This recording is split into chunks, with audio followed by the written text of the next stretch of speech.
Junto con la Torre Eiffel, el metro de París se ha convertido en un símbolo de la ciudad. Con más de un siglo de historia, es el corazón de la capital francesa. Sus 220 kilómetros de vías, 302 estaciones y 14 líneas son indispensables para la vida urbana.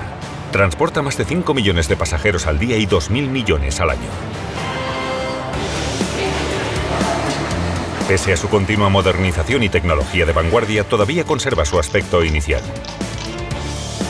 Esta singularidad se la debe a los parisinos, que lo han tenido en gran estima desde su inauguración en 1900.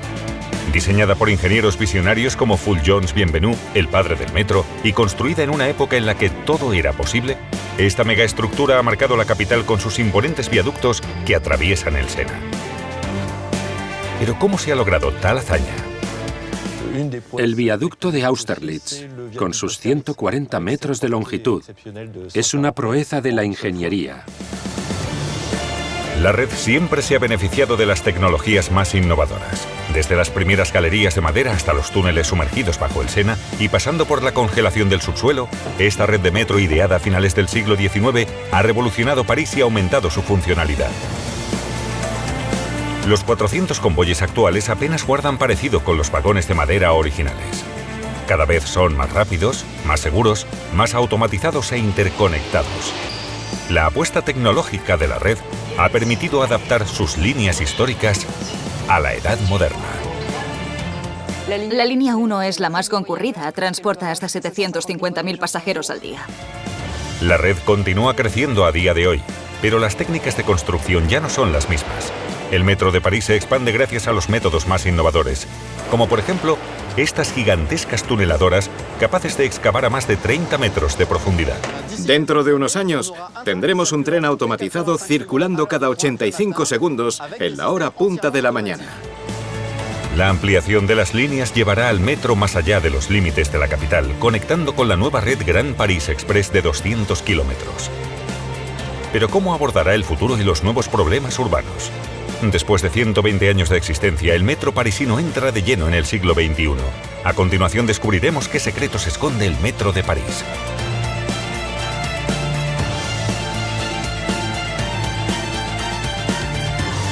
Construcciones extremas. El metro de París.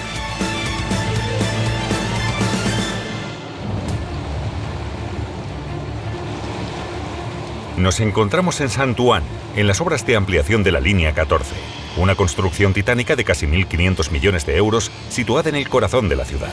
Sus revolucionarias técnicas de construcción la vuelven prácticamente invisible para la población. Este proyecto añadirá 6 kilómetros y 4 estaciones a la línea existente, enlazando las estaciones de Gare Saint-Lazare y Méry-Saint-Ouen.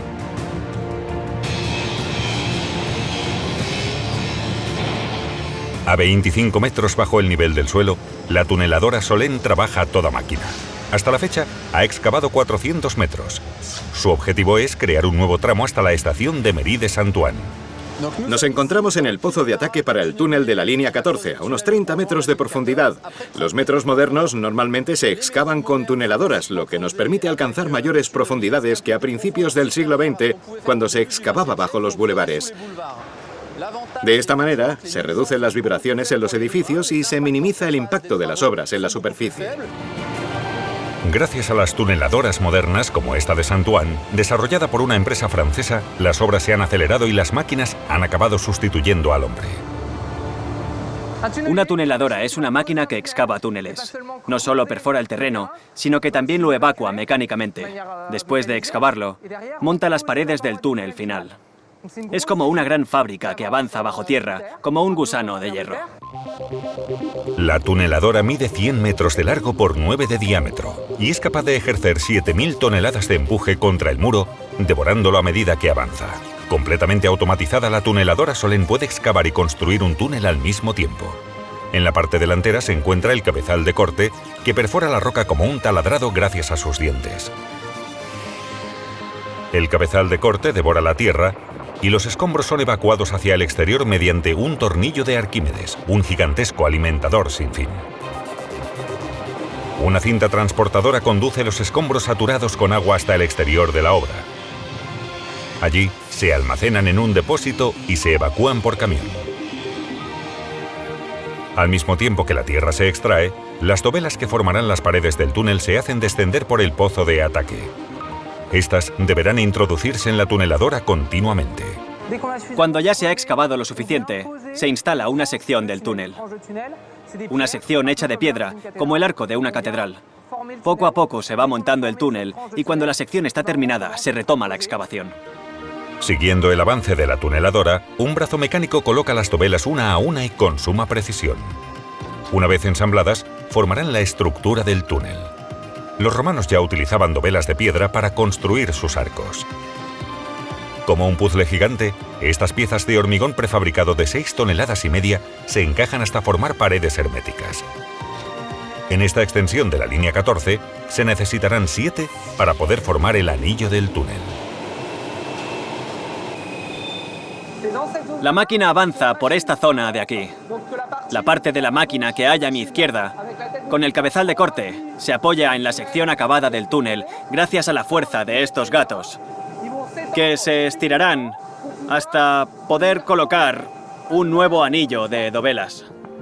La máquina avanza sin necesidad de propulsión. Estos gatos hidráulicos permiten que la tuneladora se apoye en las dovelas que instala y aplica una presión que la hace avanzar.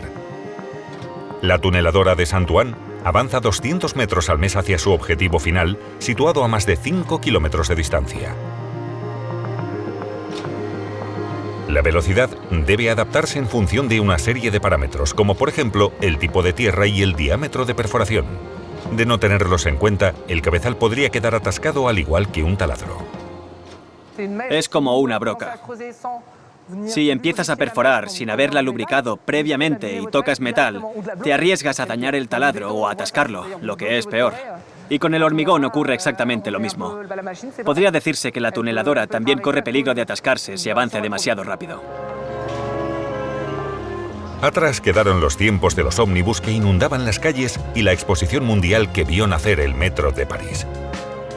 En la actualidad, lo componen 220 kilómetros de vías, 14 líneas, 303 estaciones y más de 400 trenes que circulan los 7 días de la semana.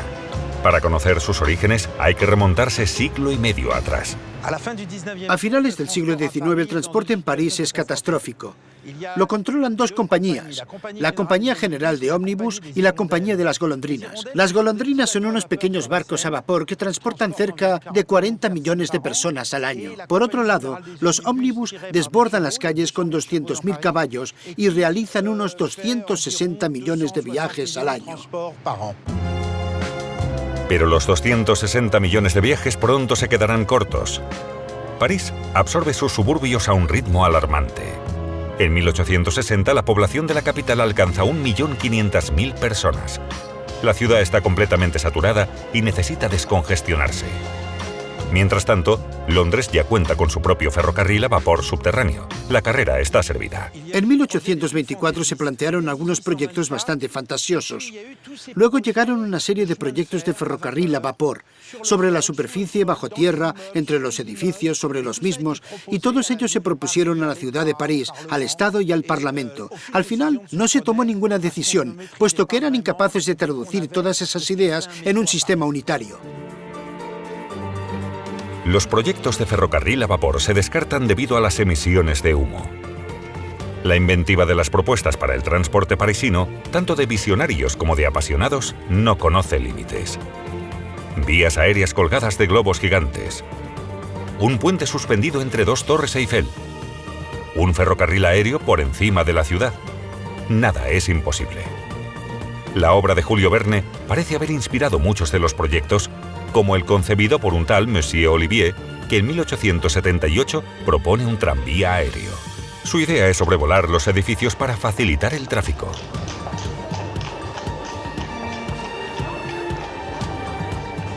Esta situación duraría 40 años. Los parisinos tendrán que armarse de paciencia. En realidad, existe un conflicto entre el Estado, que quiere que el metro sea una extensión de la red nacional y que ésta pase por París, y el departamento del Sena, que propone un metro más local, centrado en la ciudad. Desde sus inicios, el proyecto de construcción del metro de París estipula que la mayor parte de la red será subterránea y cruzará el Sena a través de puentes metálicos.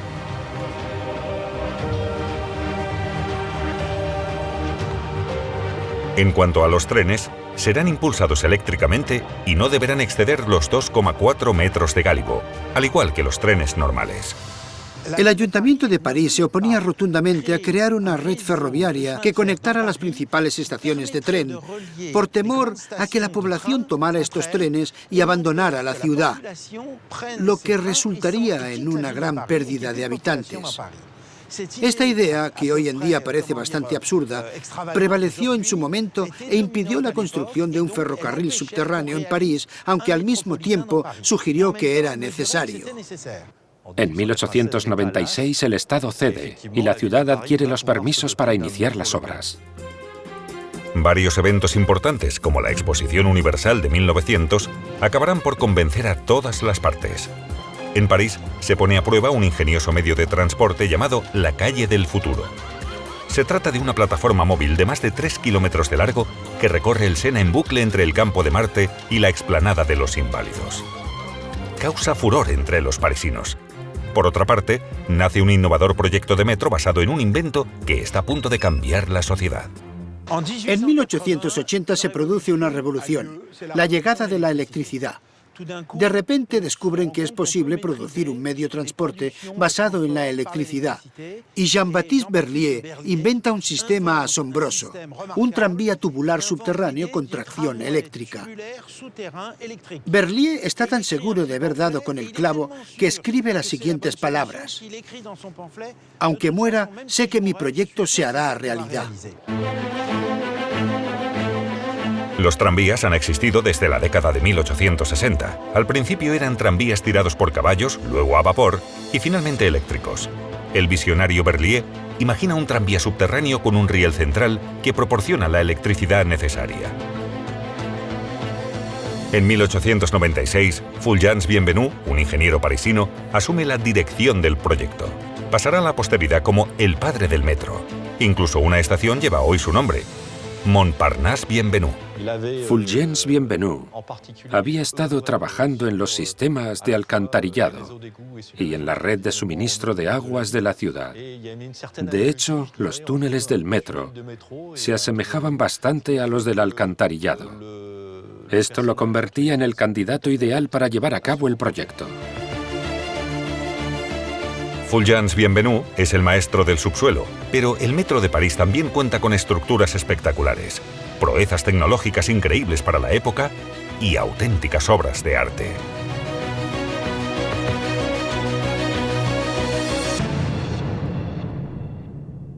El metro cruza el Sena en varias secciones, y en él encontramos algunos viaductos destacables como el de Passy, aunque el viaducto de Austerlitz, con su tablero suspendido de 140 metros, es una verdadera maravilla de la ingeniería. La construcción del viaducto de Austerlitz se proyecta en 1903 con el objetivo de unir las dos orillas de la línea 5 entre las estaciones de Gare d'Austerlitz y la actual Quai de la Râpée. El servicio de navegación exige que no haya soportes en medio del río para facilitar el tráfico fluvial.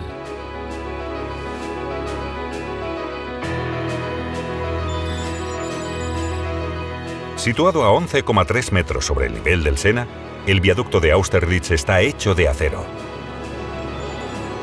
Consiste en dos grandes arcos parabólicos unidos por tres juntas principales, una en la parte superior y dos a cada lado del río. El tablero, de 8,5 metros de ancho, cuelga de los arcos por medio de 16 tirantes centrales y 4 a los lados invertidos del arco. Para contrarrestar la fuerza del viento, los tirantes de suspensión están conectados entre sí mediante estructuras cruzadas. Asimismo, otra estructura entrelaza los arcos para reforzar el conjunto.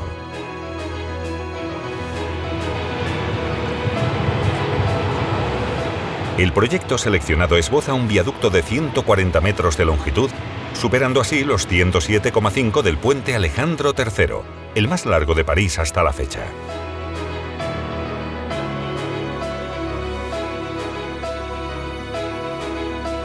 Los arcos del viaducto descansan sobre estribos de piedra situados a cada orilla, de 22 metros de largo y 18 de ancho.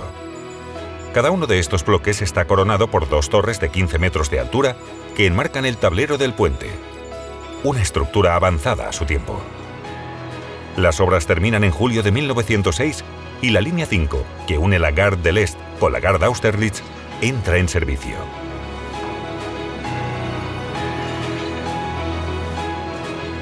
Es una de las 6 líneas que componen el proyecto inicial, aunque ya se ha planificado una segunda etapa de obras. Según los ingenieros, el metro debe estar al servicio de todos y ningún parisino puede quedar a más de 400 metros de una estación. Por este motivo, la primera línea consta de 18 estaciones en tan solo 11 kilómetros de vía. Se trata de un eje transversal de este a oeste que parte de la Porte de Vincennes y termina en la Porte Maillot. Recorre prácticamente la mitad del curso del Sena. La construcción de la línea 1 comienza en febrero de 1899. En ella se emplean diversas técnicas de construcción. Se estima que hay 3 tipos de construcción, por lo menos. Uno de ellos se emplea sobre todo en la minería y consiste en la excavación de galerías posteadas con vigas de madera. Esta técnica es la más utilizada por todos los contratistas en la construcción de túneles ferroviarios. Al igual que en las minas, la excavación se hace a mano, a golpe de pico y pala. Un trabajo agotador que se lleva a cabo en condiciones extremas. Los escombros se retiran de las galerías en vagones y se transportan hasta la superficie. Algunos se utilizarán para rellenar las canteras de París. Después, las galerías se apuntalan con enormes vigas de madera que servirán para crear la forma del futuro túnel. Por último, se construye la bóveda con bloques de piedra manualmente. Un trabajo digno de la construcción de las pirámides. Más adelante se empleará una segunda técnica, basada en escudos no mecanizados, y que podría considerarse el antepasado de la tuneladora moderna. Esta técnica consiste en empujar un escudo metálico a gran presión y construir la bóveda a medida que éste avanza. La técnica del escudo apenas se usa en la línea 1. Es lenta, difícil de instalar y se atasca al toparse con una roca demasiado dura.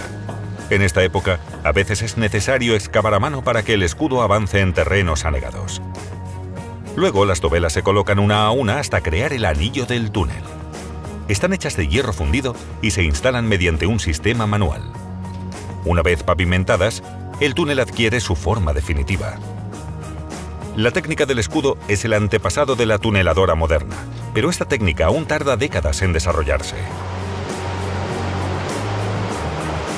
La tuneladora no volvería a utilizarse en París hasta un siglo después. Hoy en día resulta difícil imaginar la concurrida Rue de Rivoli en este estado. Sin embargo, los parisinos tendrán que convivir con este infierno durante 18 meses. La tercera técnica consiste en abrir el pavimento y cubrir la bóveda de la estación con una estructura metálica. Esta técnica resulta muy molesta, puesto que obstruye el tráfico, pero se empleará en prácticamente un tercio de la línea 1. Como este tramo se encuentra a orillas del Sena, se cava lo más cerca posible de la superficie para evitar filtraciones. Por ello, el techo de algunas estaciones está a tan solo 60 centímetros del suelo. Cuando terminan los proyectos de infraestructura, debe diseñarse y decorarse el interior de las estaciones, que se revestirán con azulejos blancos biselados. Héctor Guimard se ocupará de diseñar las icónicas entradas de las estaciones y la Compañía de Ferrocarriles Metropolitanos de París supervisará las obras. Para electrificar la red, se hará uso de las tecnologías más avanzadas. Se construyen 2 centrales eléctricas de carbón con el objetivo de abastecer el nuevo medio de transporte. Esto requiere unas inversiones colosales de dinero público y privado. La CMP, propiedad de uno de los gigantes financieros del siglo XIX, el barón Empain, toma el control del proyecto. Los costes de la inversión son los siguientes.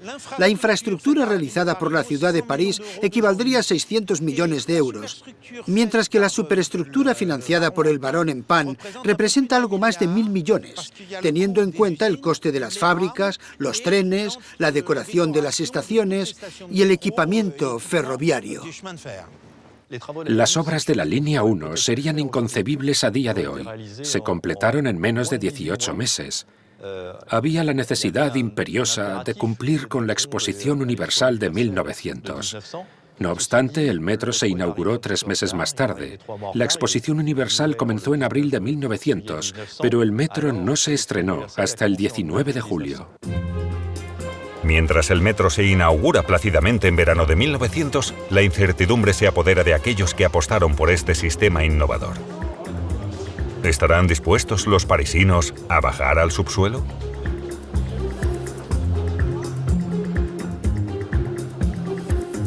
La apuesta acaba siendo todo un éxito. Y a finales de 1900 se alcanza la cifra de cerca de 17 millones de pasajeros. Un resultado inimaginable, ya que cada convoy consta de 3 vagones de madera y alcanza un máximo de 21 kilómetros por hora.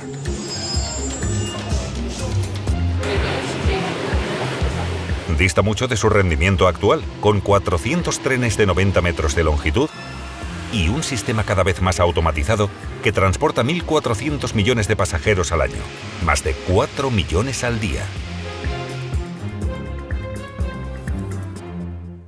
Nos encontramos a bordo del tren Westinghouse, el primer convoy que inauguró la línea en 1900. Además, tenemos el privilegio de estar en el vagón de primera clase, con asientos de cuero y recubierto con maderas exóticas. También cuenta con algunas peculiaridades, como la que tenemos sobre nuestras cabezas. Aunque pueda parecer un portaequipajes a simple vista, en realidad es un portasombreros, que era un complemento muy popular entre los caballeros de la época. Este dispositivo permitía a los pasajeros depositar sus sombreros durante el trayecto.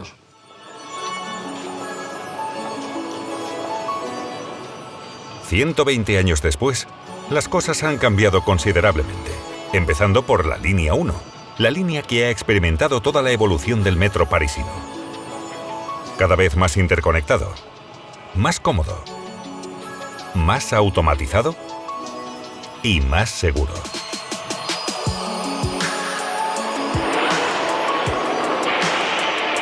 Este pequeño incendio en la década de los años 30 desencadena un largo proceso de alerta que satura los servicios de la RATP.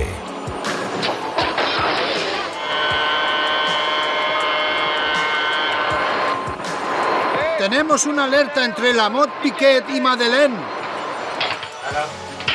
Hemos recibido una señal de alerta por humo. Corten todos los accesos entre la Mont-Piquet y Madeleine y avisen inmediatamente al cuerpo de bomberos. Una velocidad de reacción muy poco reconfortante. Para mejorar los sistemas de seguridad, la RATP implementa puestos de control centralizados. Una revolución necesaria ante el creciente desarrollo de la megaestructura. En 1967, la línea 1 es una de las primeras en ser equipadas con un puesto de control centralizado. 50 años después, es el puesto de control más moderno del metro parisino. Aquí el puesto de control de línea 1. Con cerca de 275 millones de pasajeros al año, el puesto de control de la línea 1 debe responder ante todo tipo de situaciones. El puesto de control es el centro de la seguridad ferroviaria. Cuando el sistema detecta cualquier situación anómala, como por ejemplo cuando un pasajero obstruye el cierre de las puertas del vagón, suena una alarma. Los supervisores que están a mis espaldas identifican el problema y actúan en consecuencia dependiendo de la situación. La station ferme ses portes. Merci de vous diriger vers la sortie. En 2011, el metro con conductor tradicional fue sustituido por una línea completamente automatizada con el fin de satisfacer la creciente demanda. Las obras se hicieron de noche sin interferir en el tráfico. La noticia dio la vuelta al mundo. Las principales ventajas de la automatización son, en primer lugar, la seguridad, ya que incorpora un sistema que impide el acceso de los pasajeros a las vías. La segunda ventaja es la flexibilidad del servicio. Con este sistema podemos añadir más convoyes y aumentar la oferta de transporte según la demanda. La tercera ventaja de la automatización es la reducción en el tiempo de espera de 105 segundos a 85. De esta manera, en un espacio de tiempo determinado, podemos añadir más trenes y ofrecer un mayor nivel de confort a la vez que aumenta el número de pasajeros. Algunos eventos llevan al metro de París al límite de sus capacidades, como por ejemplo las grandes manifestaciones que colapsan la ciudad. No obstante, la RATP es capaz de adaptar rápidamente sus recursos para satisfacer la demanda en cualquier momento, incluso en domingo. En lugar de 20 trenes, ponemos en marcha 40, lo que nos permite tener intervalos similares a los de la hora punta. Desde su creación, la evolución del metro de París ha sido una verdadera carrera de obstáculos. La construcción de ciertos tramos requiere una mezcla de ingenio, sacrificio y locura. Este es el caso de la estación de Ópera. En 1904, un empresario está a punto de emprender una tarea titánica. Aquí deberá enterrar un gigantesco bloque de hormigón en el que se cruzarán 3 líneas de metro, una encima de la otra. Una proeza inédita hasta la fecha. Pero por el momento, Léon Chagnot tan solo ha excavado un par de túneles en las líneas 2 y 3. Estas obras cambiarán el rumbo de su carrera por completo. En ellas empleará técnicas de vanguardia que lo convertirán en uno de los constructores más importantes del metro de París. Gracias a esta hazaña se le confiará una misión todavía más increíble: el primer tramo bajo el río Sena, entre las estaciones de Châtelet y Cité. Estas dos estaciones forman parte de la línea 4. Con sus 11 kilómetros de longitud, va desde la Porte de Clignancourt hasta la Porte d'Orléans. No solo será la primera línea en atravesar la ciudad de norte a sur, sino también en cruzar el Sena. Al principio no iba a atravesar la Ile de la Cité. Tenía que cruzar el extremo izquierdo de la isla para enlazar las estaciones de Châtelet y Saint-Michel, pero este tramo acabó siguiendo un trazado distinto. El metro debía pasar justo por debajo de la Academia Francesa, que está ubicada ahí, y los académicos se opusieron a ello. Para evitar las molestias que esto ocasionaría, hicieron una petición que contó con el apoyo de varios intelectuales del momento. Al final, los académicos consiguieron su objetivo y el tramo del metro fue desviado hacia Ile de la Cité, donde tendría su propia estación. En primer lugar, Chagnot construye el tramo que conduce hasta el Sena desde la estación de Châtelet hasta la orilla del río. Aquí deberá cruzar el brazo grande del Sena hasta la estación de Cité y luego el brazo pequeño hasta Saint-Michel. Esto será posible gracias a unas cámaras que irán enterradas en el lecho del río. Las obras comienzan en 1905 y prometen ser todo un espectáculo. El brazo grande del Sena contará con 3 enormes cámaras cubriendo una distancia de 122 metros, mientras que el brazo pequeño dispondrá de 2 cámaras de 41 metros. Antes de ser sumergidas en el río, las 5 cámaras se ensamblan en el muelle de las Tullerías. El talento de los ingenieros no conoce límites. Cada cámara está compuesta por una base de hierro fundido que albergará las 2 vías.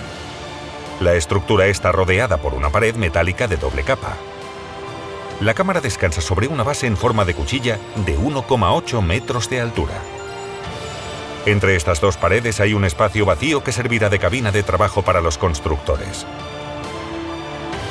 Las cámaras, que pueden flotar sobre el Sena, son remolcadas hasta su emplazamiento definitivo. Después de situarse, se inyecta hormigón dentro de la doble pared metálica, creando un sarcófago hermético. Tal y como prometió el constructor, la obra, a pesar de su tamaño, se realiza sin obstaculizar el paso de las golondrinas a lo largo del Sena. El peso del hormigón hunde suavemente las cámaras. Cuando alcanzan la profundidad deseada, se bombea el agua de la cabina de trabajo. Entonces, la cámara principal se inunda para evitar cualquier movimiento. A través de chimeneas, se introduce aire comprimido a la cabina de trabajo, aumentando su estanqueidad. Los obreros descenderán por las chimeneas y cavarán bajo la estructura para hundirla hasta el nivel deseado. A estos obreros especializados, que trabajan en unas condiciones extremas, se les conoce como tubistas, y al igual que los buzos marinos, deberán hacer paradas de descompresión cada vez que salgan de la cabina de trabajo a 15 metros bajo la superficie. Las huelgas, poco frecuentes en la época, marcarán la historia de esta obra excepcional. Léon Chagnot no solía negociar nunca. Si los obreros no querían trabajar, contrataba a otros, pero aquí eso no era posible, ya que eran especialistas. Pocos obreros tenían experiencia trabajando con aire comprimido, así que decidió negociar con ellos tras una primera huelga de mes y medio. Léon Chagnot finalmente cedió a 2 cosas: mejorar las condiciones de trabajo y seguridad y ofrecer primas de rendimiento. ¿Y cómo mejorará la seguridad? haciendo algo que nunca se había hecho hasta el momento, instalando un teléfono. Una línea telefónica directa entre la cabina de trabajo y la superficie. Si había algún problema, se podía solucionar de inmediato. Gracias al arriesgado trabajo de estos hombres, se consiguen descender todas las cámaras de la sección bajo el lecho del Sena. Una vez niveladas, se unen hasta formar un solo tubo. A continuación, las cabinas de trabajo se rellenan con hormigón y la zanja se cubre con tierra para asegurar que la estructura quede fija. El túnel está terminado. Finalmente, el agua de su interior se bombea permitiendo el acceso de los obreros. Esta parte, la más peligrosa, se desarrolla sin mayores complicaciones. Lo mismo no puede decirse de la cámara bajo la Ile de la Cité. Esta cámara no se encuentra bajo el lecho firme del Sena, sino en tierra arcillosa. Un día, mientras los obreros trabajan dentro de la cabina sellada herméticamente, se produce una fuga de aire comprimido. El resultado es catastrófico.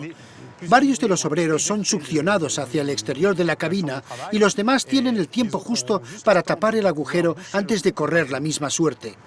La construcción se detiene durante varios días, pero los trabajadores desaparecidos jamás serán encontrados.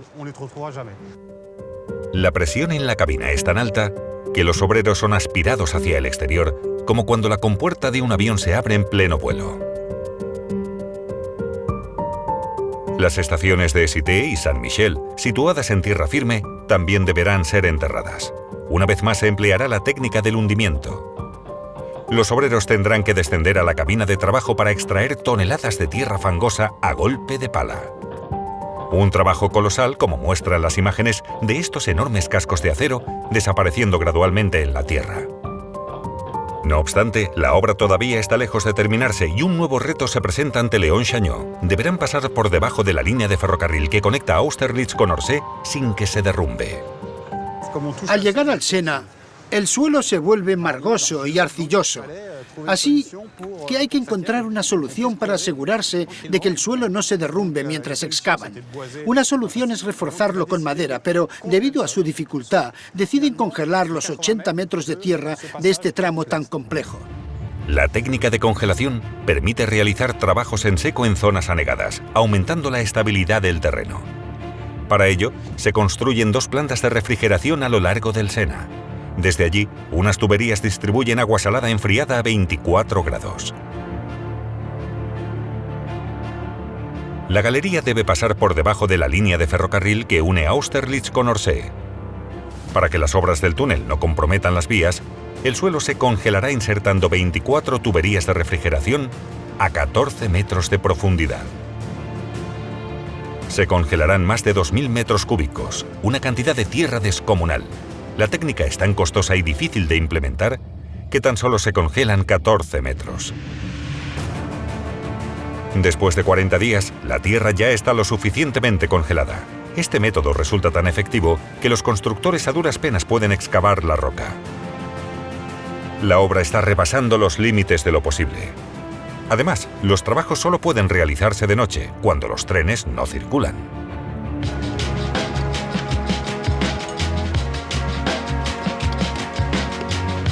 En 1909, tras 4 años de duro trabajo, la gigantesca obra del cruce del Sena por fin está terminada. En ella llegaron a emplearse hasta 700 obreros. El inspector general, Fulgence Bienvenu, ha venido a inspeccionarla. Su sueño se ha hecho realidad.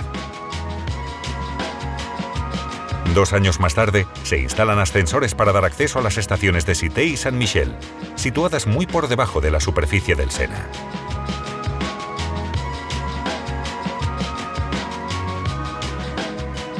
En vísperas de la Primera Guerra Mundial, ya se ha construido cerca del 40% de la red, unos 90 kilómetros de los 220 actuales. En 1909 hay 160 kilómetros en servicio. En esta época, el metro ya transporta 500.000 pasajeros aproximadamente. Durante los próximos años, la red se completará con 60 kilómetros de línea. En la década de los años 30 se produce la segunda evolución de la red. En este momento los ingenieros empiezan a plantear la extensión de las líneas hacia los suburbios de París. Y entre 1929 y 1935 se construyen 43 estaciones. Algunas de ellas permitirán viajar hasta los límites de la ciudad. La Exposición Colonial de 1931 tiene lugar en Vincennes. La estación de la Porte Dorée, inaugurada para la ocasión, atrae a millones de visitantes ansiosos por descubrir los encantos del imperio colonial francés. Aquí, cada continente está representado en todo su esplendor. Una imagen idealizada que atrae a las multitudes. Con más de 30 millones de entradas vendidas, el evento es un éxito. El metro ha demostrado una vez más su incomparable capacidad para transportar a las masas. Se ha vuelto indispensable para los parisinos tal y como lo concebieron sus fundadores. Con la llegada de la Segunda Guerra Mundial, se paralizan las obras y cualquier proyecto de ampliación en la red metropolitana. De hecho, las líneas se verán reducidas en términos de uso, ya que solo habrá unos 90 kilómetros de red activos durante la guerra. La recuperación derivada de la posguerra comportará el resurgir de la red metropolitana. Sin embargo, el metro ha quedado obsoleto y deciden apostar por la evolución de sus infraestructuras. En lugar de ampliar las líneas, dedicarán todos sus esfuerzos en mejorar la red existente. Hoy en día, las 14 líneas de metro están expuestas al paso del tiempo y a fenómenos de diferente naturaleza. Esta imponente estructura debe monitorearse constantemente para mantener las líneas en funcionamiento. Algunas de ellas, construidas a principios del siglo XX, han sido completamente renovadas, respetando el espíritu que las caracteriza. Este es el caso de las líneas aéreas, cuyas estructuras metálicas han cumplido durante décadas las expectativas de los ingenieros que las diseñaron. Y es por eso que el metro, indispensable para la vida parisina, nunca duerme del todo. Cada noche, 2.000 agentes trabajan con el fin de mantener las vías que recorren las entrañas de la ciudad. Los trabajadores de la RATP tendrán que apresurarse, ya que las vías deben quedar despejadas antes de las 5 de la mañana. Los técnicos de hoy en día todavía utilizan técnicas desarrolladas por generaciones pasadas. Una vez sustituidos los rieles, se sueldan con la ayuda de una pequeña fundición portátil, una técnica que se viene utilizando desde los años 30.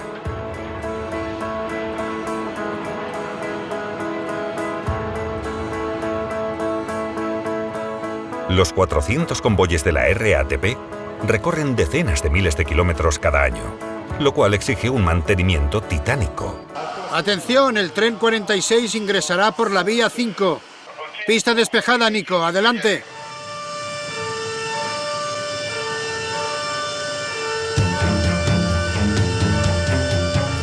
Cada línea tiene su propio taller de mantenimiento. Nos encontramos en Bobigny. Todos los trenes de la línea 5 vienen aquí para someterse a mantenimiento, pruebas y reparaciones al menos 5 veces al año. Aquí llevamos a cabo actividades preventivas y correctivas, así como de mantenimiento técnico. Al igual que las pastillas de freno de un coche, deben cambiarse periódicamente. Aquí reemplazamos todos los componentes de los frenos que se han desgastado. También realizamos operaciones más pesadas, como el perfilado y pulido de las ruedas. Al igual que los neumáticos de los coches, que se desgastan y deforman, las ruedas metálicas de los vagones necesitan perfilarse cada 200.000 kilómetros, es decir, cada 3 años. Esto mejora el confort de los pasajeros y garantiza una seguridad óptima al ganar adherencia. Aquí se revisa cada tren desde todos los ángulos. Una de las principales ventajas de este taller de última generación es la posibilidad de trabajar en los bogies, unas estructuras que contienen el motor, el tren de rodaje y los ejes y que pesan más de 7 toneladas. Unos enormes cilindros hidráulicos separan los vagones de los bogies. Este sistema extraordinario permite repararlos y cambiarlos. Unas instalaciones a las antípodas de los talleres manuales de hace 50 años, cuando las revisiones tardaban una eternidad. La tecnología ha revolucionado los talleres de la RATP, aunque independientemente de la época, nada se deja al azar. En estos momentos estamos limpiando la parte inferior de los vagones. Esta actividad debe efectuarse cada 60.000 kilómetros, es decir, cada 9 meses. Una operación necesaria para facilitar el diagnóstico de los técnicos, que comprueban cada pieza, así como para evitar posibles incendios, ya que el aceite puede llegar a prenderse con el calor. Desde sus inicios se han producido varios incendios en la red de metro, algunos por causas inesperadas. El más trágico de ellos tiene lugar poco tiempo después de su inauguración, el 10 de agosto de 1903. Se declara un incendio en la estación de Couronne, que causa la muerte de 84 personas. En realidad, el incidente no se debe a un incendio en el vagón de pasajeros, sino a un percance técnico. El tren que va delante sufre un cortocircuito justo en el momento de entrar en el túnel, y es el humo que desprende lo que provoca las 84 defunciones en la estación de Couronne. El dolor es inmenso. El metro acaba de cobrarse sus primeras víctimas. No obstante, los operadores aprenderán varias lecciones. Se modificarán los materiales del vagón. Todos los componentes de motorización y electrificación irán aislados en una especie de jaula metálica. De esta manera nace un nuevo elemento, el bogie, que permite aislar el motor de todos los componentes de madera, que, como pueden ver, constituyen el espacio para pasajeros. Gracias a este sistema, se limita cualquier riesgo de incendio. Aunque esta evolución es temporal, y poco tiempo después, el concepto de la jaula metálica quedará obsoleto. Los trenes se revestirán con un material metálico totalmente ignífugo, reduciendo aún más el riesgo de incendio. Los materiales de hoy en día son el resultado de una serie de transformaciones que se remontan a los primeros vagones de madera. Pero la verdadera revolución comienza después de la Segunda Guerra Mundial. En 1949 nace la RATP. A partir de ese momento, los ingenieros comienzan a pensar en cómo será el metro del mañana. Y en 1951, la RATP crea el metro sobre neumáticos. Este gran avance dará el pistoletazo de salida a toda una generación de metros sobre neumáticos, no solo en París, sino también en todo el mundo, puesto que fue el primero de su clase. El metro de París apenas evolucionará en los años siguientes. Nos encontramos en los 30 gloriosos, la edad de oro del automóvil. Habrá que esperar hasta los años 70 para ver nuevos cambios. Los pasajeros descubren las primeras máquinas expendedoras de billetes y los primeros tornos a los que deberán acostumbrarse.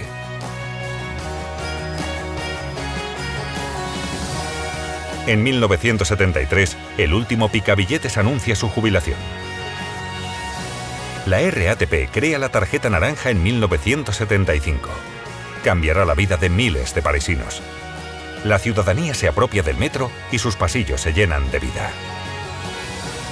En términos de infraestructura, se realizan varias extensiones de línea. Asimismo, nace una nueva red de transporte regional compuesta por 5 líneas y 587 kilómetros de red, la RER. 20 años después, el avance tecnológico vuelve a cobrar impulso. Con la creación de la línea 14, se implementa la primera línea automatizada de la red, que a su vez descongestionará la línea A de la RER. Desde entonces, la evolución de la red metropolitana girará en torno a la idea de la automatización. La llegada del Meteor a la línea 14 marca el inicio de una doble revolución. Es el primer metro sin conductor y el primero equipado con puertas electrónicas que se abren simultáneamente con las del tren. Le métro de l'an 2000, lui, s'appelle Météor. Métro Est-Ouest rapide. Il renouvelle totalement la conception du transport urbain dans des stations de 120 mètres de long à l'architecture claire et accueillante. La construcción de esta línea, que atraviesa París de este a oeste desde el distrito 9º al 13º, implicará un nuevo desafío. Deberá atravesar el vientre de la ciudad, aparcamientos, redes subterráneas, edificios e incluso el Sena. Para ello, utilizará una tecnología revolucionaria, la tuneladora. Esta gigantesca obra durará 5 años y requerirá el doble de acero que el utilizado en la Torre Eiffel.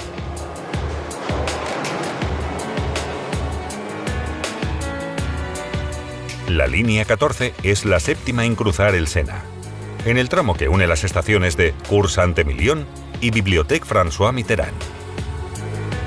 90 años después de las primeras obras bajo el Sena, estas imponentes estructuras de acero tendrán que sumergirse de nuevo, aunque en esta ocasión ningún obrero deberá arriesgar su vida en cámaras de aire comprimido. Excavadoras con brazos gigantescos cavan una enorme zanja de 14 metros de ancho en el lecho del río. Las 4 cámaras, hechas de hormigón prefabricado, miden 34 metros de largo, 6 de alto y 9 de ancho. Se construyen directamente en el sitio.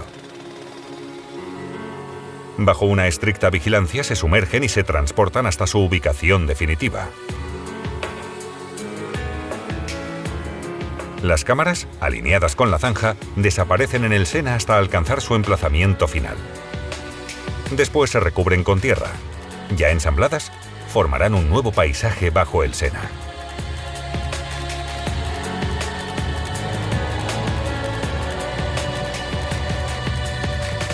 Casi 20 años después de su inauguración, comienzan las obras de ampliación de la línea 14. La ampliación de la línea 14 fue concebida con el objetivo principal de descongestionar la línea 13. Esto se debe a la forma singular de la línea 13, que se bifurca en su tercio norte formando una Y entre las estaciones de Port de Clichy y Marie de Saint-Ouen. Por lo tanto, estos dos ramales podrán beneficiarse de los efectos de la descongestión. Se estima que el uso de la línea 13 disminuirá entre un 20 y un 30% gracias a la ampliación de la línea 14. Pero para lograr ese objetivo, los constructores tendrán que superar varios obstáculos, empezando por las líneas de metro existentes. Para evitarlas, las tuneladoras deberán situarse a 30 metros bajo la superficie del suelo. A esas profundidades, los ingenieros se enfrentan a nuevos desafíos. El suelo es relativamente blando y no presenta grandes dificultades. Sin embargo, el tramo está situado bajo el nivel de la capa freática. Los constructores tendrán que combinar tecnología e ingenio. El túnel está bajo el nivel del agua. Si no hubiera muros de hormigón a nuestro alrededor, el pozo se inundaría hasta la altura de nuestras cabezas. De modo que el principal desafío es asegurar la impermeabilización durante el transcurso de las obras y así evitar que el agua pueda interrumpir el avance de los trabajos. También debemos asegurar una presión suficiente para que toda esta tierra se mantenga en su sitio y no se produzca el asentamiento de la superficie. La excavación con tuneladora ofrece una serie de ventajas a la futura línea. Al estar por debajo de los cimientos de los edificios, podemos obtener trazados más rectilíneos, lo que aumenta la velocidad comercial y ofrece un viaje mucho más rápido. Por otra parte, las estaciones son algo más profundas, y el tiempo que se tarda en acceder hasta el andén es algo mayor que a principios del siglo XX. Estas obras pueden realizarse sin interrumpir la circulación del tráfico, una auténtica proeza. En este túnel, dentro de unos años, habrá un tren circulando cada 85 segundos en hora punta y con sistemas completamente automatizados. Por el momento hemos colocado los anillos de hormigón del túnel, así que todavía quedará llenar el fondo con hormigón y colocar la vía por la que circulará el tren.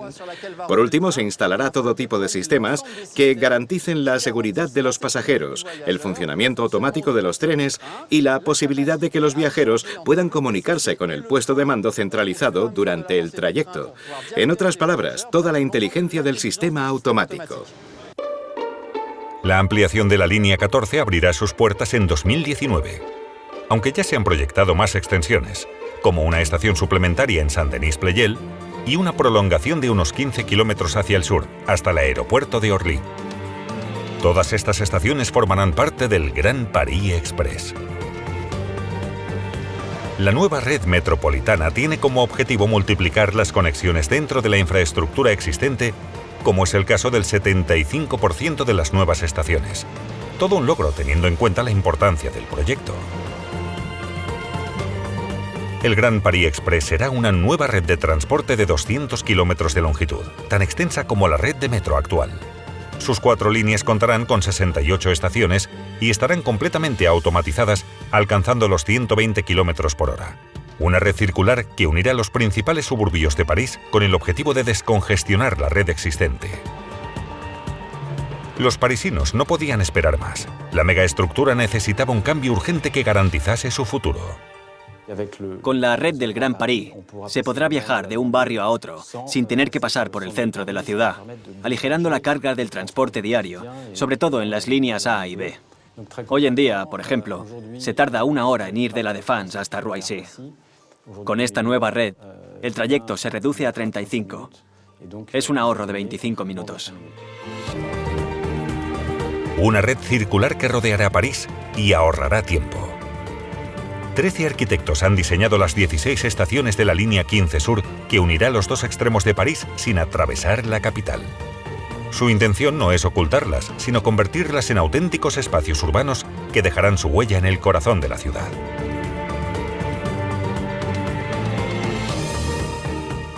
El metro del Gran París no solo será un proyecto de transporte ambicioso e innovador, sino también la base de un proyecto urbano, contribuyendo a la creación de servicios y la dinamización de los barrios que atraviesa. Por lo tanto, todos los aspectos del proyecto irán orientados a ese propósito, tanto a nivel de las estaciones como de la red en su conjunto. Las obras ya han comenzado y la línea 15 que rodeará París estará completamente terminada en 2027. Pero la historia del metro no termina aquí. Ya hay previstos varios proyectos de ampliación de las líneas actuales. La red debe responder al crecimiento de la metrópolis parisina y al uso de la misma, que aumenta un 3% cada año. Pronto alcanzará los 1.5 millones de pasajeros. Para mí el metro es la modernidad perpetua. Necesita reinventarse constantemente. La ciudad evoluciona y el metro debe evolucionar al mismo ritmo. Es el sistema circulatorio de la ciudad, por así decirlo. Por un lado, el metro es un patrimonio que hay que proteger, una red que ha formado parte de la ciudad durante más de un siglo y con la que los parisinos establecen una fuerte conexión emocional. Por otro lado, tenemos este desafío tecnológico permanente, esta carrera hacia la automatización de los convoyes, hacia los metros sin conductor, y los dos conceptos se necesitan mutuamente. El metro histórico y el metro moderno deben convivir en perfecta armonía. Muy pronto, esta estructura excepcional que fue concebida por sus creadores como un sistema autónomo formará parte del Gran Paris Express y enlazará con las líneas del RER, formando una gigantesca red de más de 1.000 kilómetros. El Metro de París es una megaestructura con más de un siglo de historia que abraza su pasado para escribir su futuro.